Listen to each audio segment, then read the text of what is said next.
Ratusan tenaga kesehatan atau nakes yang menangani pasien COVID-19 yang bertugas di sejumlah fasilitas kesehatan di kota Lubuk Linggau sudah hampir 8 bulan tak menerima hak insentifnya. Insentif COVID-19 yang sudah diterima nakes pada tahun lalu itu pun hanya sampai bulan November. Sementara sejak Desember hingga Juli ini mereka belum lagi menerima insentif.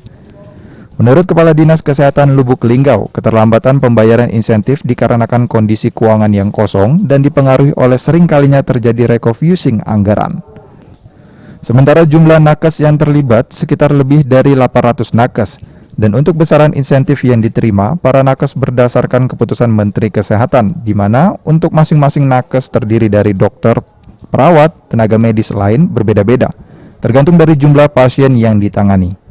2020 sampai dengan November sudah dicairkan dari kementerian. Nah, mulai dari Desember sampai sekarang memang belum dan sedang proses ya, baik itu verifikasi maupun sudah diajukan di Badan Keuangan.